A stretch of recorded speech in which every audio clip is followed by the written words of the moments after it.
Everybody been wanting to know why we not getting certain fights that we want to get.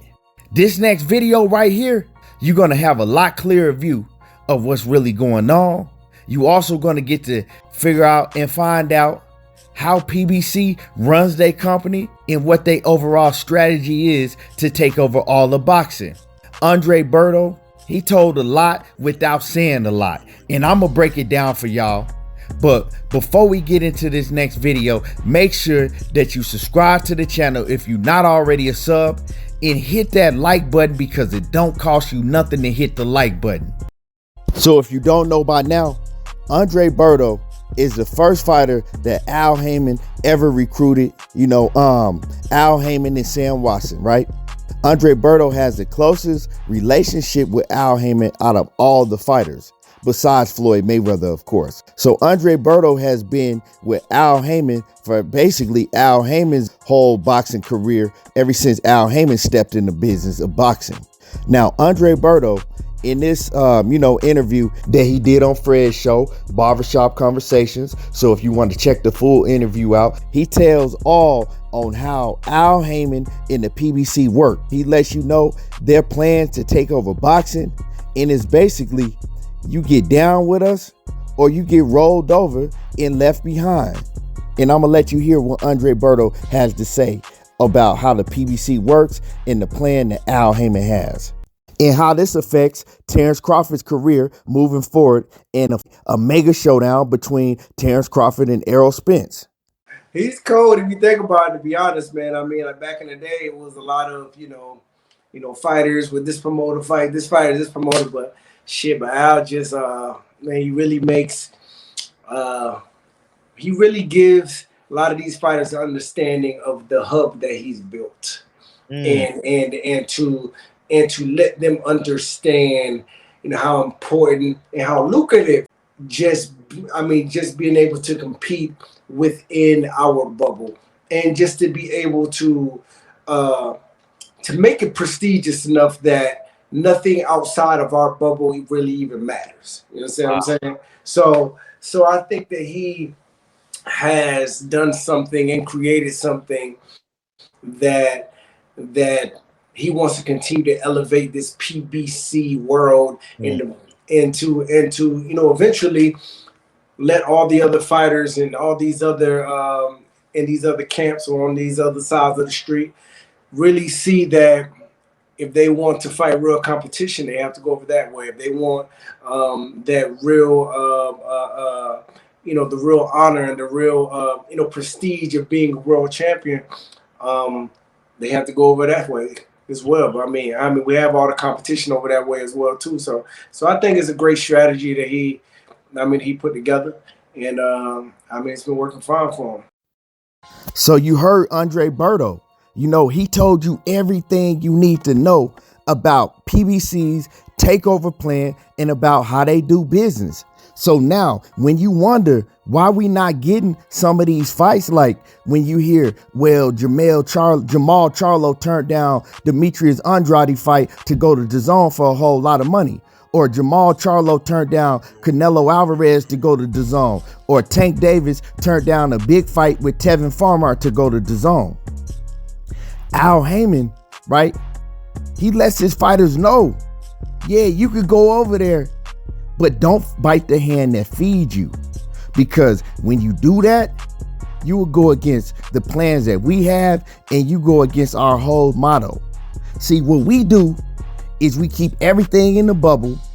We make all the money right here. And I promise you, if you stay down with me, if you listen to how I guide your career, if you listen to what I tell you to do and what I tell you don't do, I will make you very, very successful. And then, he has a prime example. Look what I did for Floyd. Look what I did for some of these other fighters that's not even in boxing anymore, but they are still doing very well outside of the sport. Look at Andre Berto. Look how well he's doing. So he can use that and show that as an example, right? So you can go ahead, but make sure that you don't bite the hand that feeds you. So when these guys get an offer to go to DAZN or wherever else, for a big lucrative fight, they're going to run it by Al Haymon. If Al Haymon tells them, I advise you not to, but you can do what you want to, what do you think they're going to do? They're not going to go against Al Haymon's word, because you don't bite the hand that feeds you. They're not going to go against the rules inside of the family, right? The rules inside of that family is that we stay in this bubble, we make it happen over here, and eventually all these other fighters, they're going to have to realize that. They're going to realize where the most money is being made. They're going to realize where all the big fights are, and they're going to have to come to us. Patience is the key. Just wait patiently. We not worried about what they doing, because we going to keep right here in this bubble, right? Now, unless it's a big mega fight like Tyson Fury and Deontay Wilder, right? Then if it's a big mega fight where we can still make a whole lot of money, we could do business with other fighters. Or if it's, smaller market fighters, if you're not that known yet and you still need to, build a name up, yeah, we might could do a little business. But for the most part, all these big fights got to happen over here. And they letting the fighters know without even saying anything. You could roll with us, you could ride with us, or you could get rolled over and left behind in the dirt. Andre Berto, man, he said a whole lot without even having to say a whole lot. You feel me? And you hear how Andre Berto said, nothing outside of this bubble matters. Don't worry about nothing outside of this bubble. And see, that is letting you know how they run business and how they've been running business. Now, it's a great business strategy. It's a great business strategy because patience is the key. And eventually, if they stick to the strategy, right, they're going to win. You already see that they have all of the fighters, in most of the weight classes, they have all of the best fighters on their side, right? So, they're already winning with that strategy. PBC didn't really come into the game until 2015, and see where they at already right now. So, it's a great business strategy, but it sucks for the fans, because the fans, are the ones that don't get to see these big fights and have to wait around a long time for these big fights because of how the strategy is and how these promoters move. And, PBC, they not doing anything else that these other promoters are not trying to do if they have the ability to do it. You mean to tell me if Top Rank had all the fighters in their bubble, you think that they would go outside and be trying to make business with anybody else? Hell no, they wouldn't. You mean to tell me that Eddie Hearn and DAZN and Matchroom, if they had all the fighters in their bubble, would they be trying to go outside their bubble and do business with anybody else? No, they wouldn't. But see, all of these politics and this business, it hurts big fights that we want to see. You feel me? Because fans don't give a fuck about none of that. Fans want to see the best fight the best. And I'm going to let you know, this is going to affect Terence Crawford's next moves, right? All of the best welterweights are at PBC. And Terence Crawford should now know, right, what he has to do to get these big fights, right? Terence Crawford should know that in order to get an Errol Spence fight, you got to go to PBC. We see Terence Crawford not signed with PBC once his contract is up with Top Rank. We know from that point on that Terence Crawford don't want to fight the best fighters. And that's just what it is. Ain't no excuses. It shouldn't be no debates or no arguments about it.